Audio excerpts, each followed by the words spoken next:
diabetes, or I'm sorry, 82,000 people would have diabetes. So that's a big number. And again, because we have this therapy locally now, patients can benefit from that, where in the past, you know, if they didn't want to go to Columbus, which is the closest other hyperbaric chambers, they may have missed the opportunity to use this therapy, and things may have gotten a lot worse for them. Yeah, not to sell anything, but who else has hyperbaric chambers? The Ohio State University is a sister, right? Is a sister center to us. There's actually 2 NHC centers at Ohio State, one at University East, and then one at main campus as well. Okay, Dr. Nunnally, when did you get the hyperbaric chamber, and when did you use it first here at Berger Health System? We actually got it here last month, and I think our first dive, when was the day on our first dive? The 29th. 29th, yeah. It is brand spanking new. Oh, yeah. Yeah. And what were you treating at that point? For that one, we were dealing with a diabetic foot ulcer, and we're doing another one with osteomyelitis, which is an infection of the bone. Infection of the bone.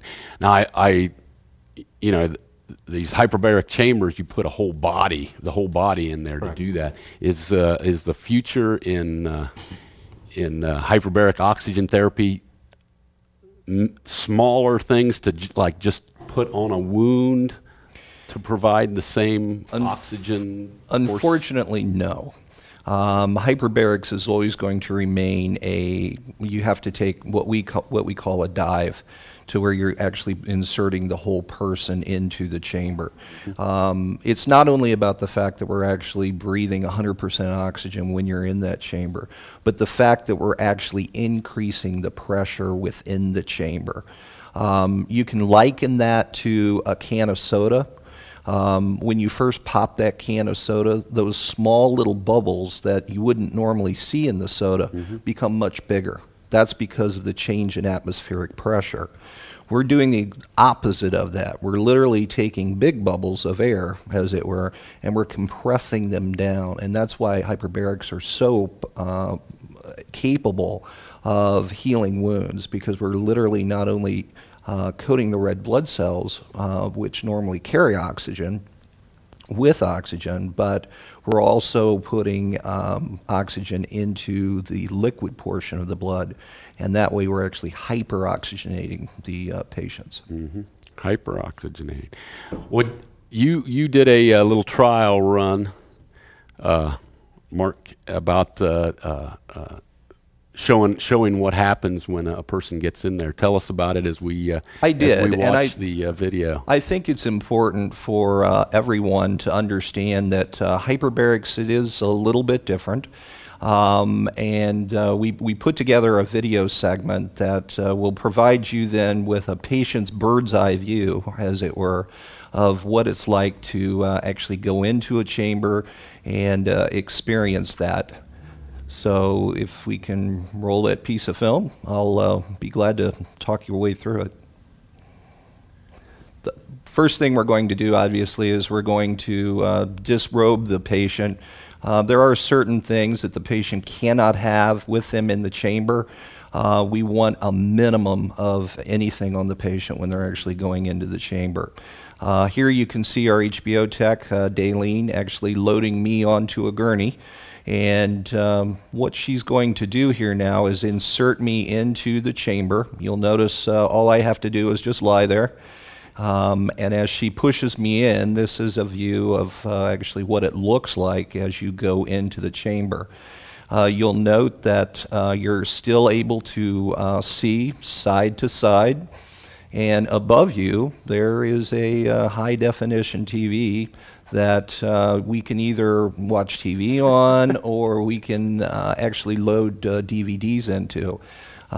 We're actually starting our own library of DVDs so the patients will have some choices. Something to look at. That's right. And you'll notice it is clear from side to side, so you do have a good view of not only the room, but more importantly, that the nurse or the hyperbaric tech actually has view of you. Now, as I said, we actually enclose the patient within the chamber itself, so it's important that we actually close the door. Now, for those persons that may be experiencing a little bit of claustrophobia at that point, or think they're going to have claustrophobia, we can give them a little sedative and help them relax. But Daleen is going to be right outside, able to talk to you. Once the therapy is complete, she's going to pull you out.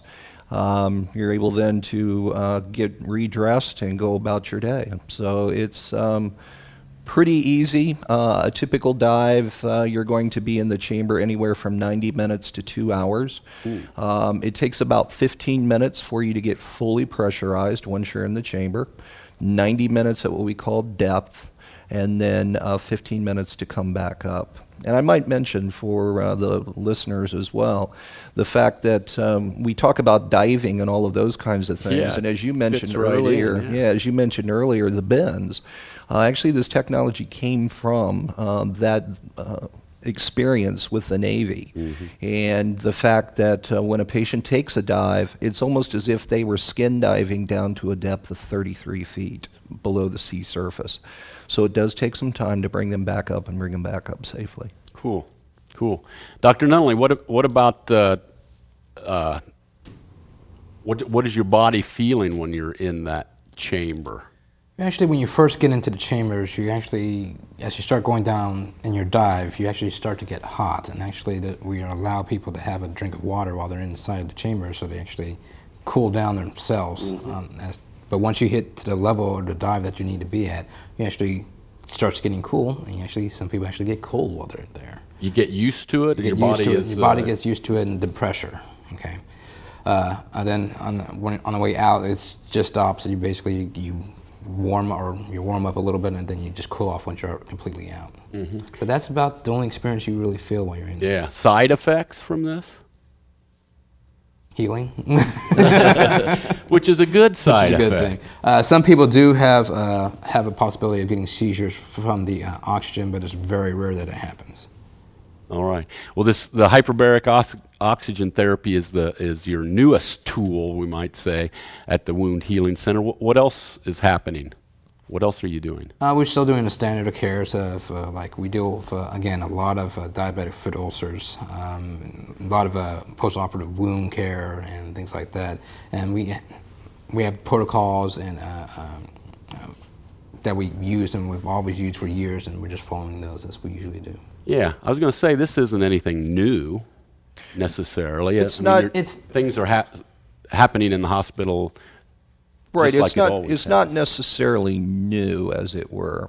Rather, it's refined so that there is a specific pathway that we're following as we go through, making certain that we're addressing every need of that patient, whether it be, the oxygen, or whether it be maybe their nutrition isn't good. Maybe they're not eating enough protein, because protein provides the building blocks upon which wound healing occurs. There's a whole bunch of issues like that we have to address every step of the way. And National Healing brings that clinical pathway which formalizes then that approach to wound healing.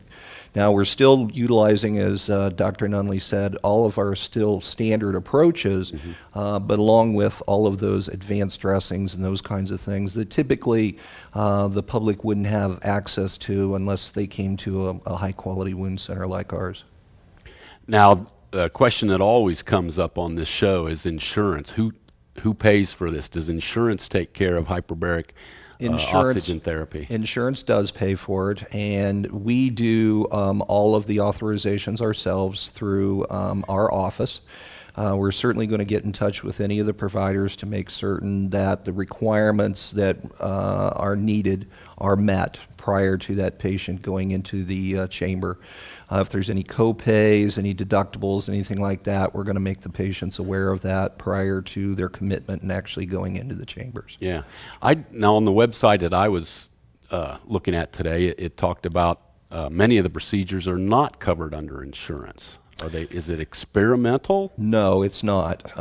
It's very particular, though. You have to meet X, Y, Z as far as the needs for it in order to be able to qualify for it. Unfortunately, hyperbarics is being utilized in other parts of the country on experimental basis for a lot of different kinds of things that we're not addressing here at Berger. and we would not be trying to, for instance, dive a patient that has cystic fibrosis